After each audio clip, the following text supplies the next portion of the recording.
Hi there, I'm Ivana Taylor, and I am the host of this Customer Getting Masterclass. I want to be the first to welcome you, and I am so excited. I want to encourage you to take on each of these customer getting tips as you consider some really simple, obvious ways to get new customers.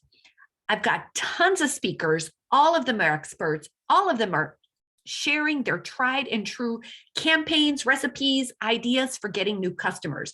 But before they do that, there's one thing I want to bring up. And my quick video for you today is to think about operating your marketing out of your strengths. I don't know about you, but I know that I've seen you and I have been you on that incessant hamster wheel of marketing. I call it the 1,000 points of marketing, where marketing feels more like a slot machine than a lead generating machine. You know, you give it your time, you give it your energy, you give it your money, and it gives you nothing, absolutely nothing. And that leaves you feeling like you're just not enough. But that's not true. You are more than enough. In fact, you have everything you need to be insanely successful. But the one thing that you're missing is really working out of your strengths.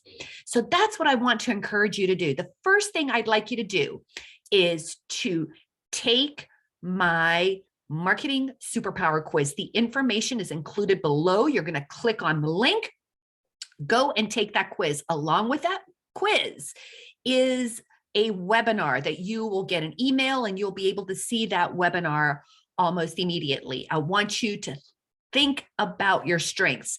I know you're not going to have time to do that because you're like all excited about our customer getting masterclass. So I'm going to give you a short skippy about these superpowers. Okay, so there are really 3 superpowers, and see from my explanation if you can see which one you are. Okay, the first one I'm calling the persuader. Now, persuaders are those insanely charismatic people. They are on social all the time. They are on video all the time. If you know Gary Vaynerchuk, you know a persuader, right? They're on Instagram, they're doing lives, they're just like all over the place. And they are super charismatic, insanely passionate, right? So those people are direct marketers. They are selling from their passion, and they are selling. Consider it this way. They see a problem, they have a solution, and they have an offer, a very specific offer to sell. So those are your persuaders, and their strengths is that they're inspirational. They can sell ice cream to an ice cream maker, or snowballs to Eskimos, however that goes, right? They can sell anything to anyone, and that comes from their insane passion for what they're doing. Okay. Now, the weakness of a persuader is that they constantly have ideas. They're your like natural entrepreneur. They've got lots of ideas, and they're always trying new things, and they're always selling. So sometimes a weakness can be that they need to nurture those relationships some more, right? So that's the persuader. And for the persuader, the best marketing strategy is anything that shows them how to scale from 1-to-1, like I'm having a conversation with you, that's 1-to-1, versus 1-to-many. So if you're a persuader, you want to consider things like webinars. You want to consider things like speaking from the stage. But the key distinction for persuaders and direct marketing is building relationships, selling through relationships. So anything having to do with building relationships and referrals, those are going to be the topics that you want to focus on, my persuader people. The second marketing superpower is what I'm calling the empathy superpower strength, right? If you are an empathy person, you love to educate, and you get your ideas out through content, all different kinds of content. A lot of times that content can be written content, but it can also be video. It could also be audio, right? All different kinds of content, social sharing. But here's the distinction between the empathizer and the persuader. Empathizers are really focused on education and consulting and helping you choose the right solution for you. So they are creating content that's meant to educate. Persuaders are creating content that's meant to get you to buy something, right? So the way empathizers work is they're like, okay, here's all this education, here is all this content, right? And now you get to choose which solution is best for you. Got that? So the weakness of your empathizers, right, is that they don't sell enough, right? So they need to include more calls to action, whether it's in their copy or whether it's in their webinars. So just because a persuader can do a webinar, but they're going to use that webinar to sell you something. A content marketer, an empathizer, is going to use a webinar, but they're going to use it to educate you, right? I'm an empathizer and I'm running this very educational session. I'm not really here to sell you anything. Here to make recommendations, but not really to sell. So that's the key thing of being an empathizer. Let's talk about our third superpower. The third superpower is being an attractor. Now, attractors, their ideal marketing strategy is advertising. And I know you're going to think this is crazy because so many of us marketing experts want to get you away from advertising, but that's not always appropriate, right?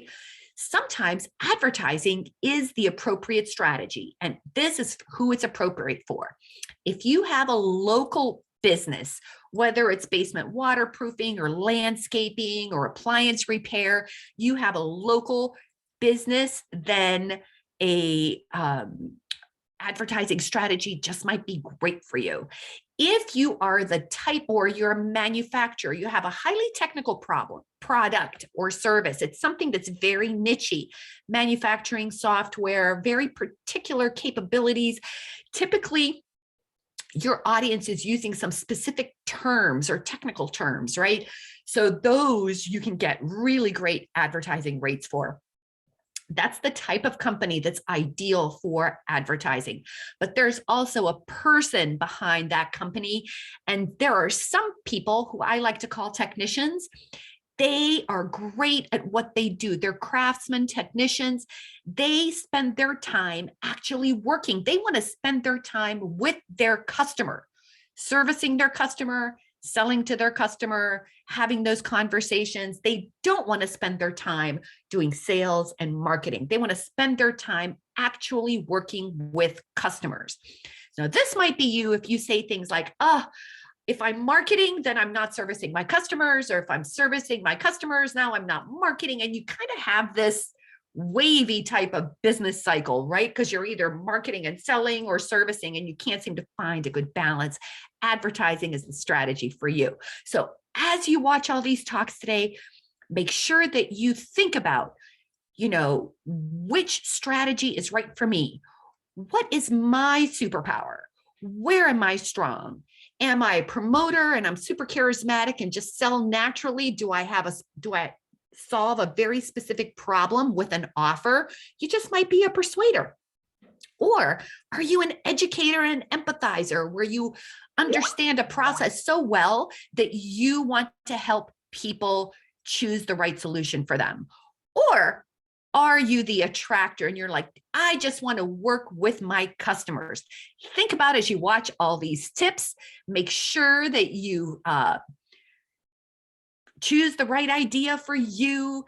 And if you have any questions at all, please reach out to me. You can do that on Twitter at DIY Marketers. You can email me directly with your questions. That's Ivana at DIYmarketers.com. That's IVANA at D as in dog, I, Y as in yellow, marketers.com. Looking forward to all your wonderful feedback. I want you to enjoy and have fun and get some of those customer getting recipes and put them to use. I want to hear all about it.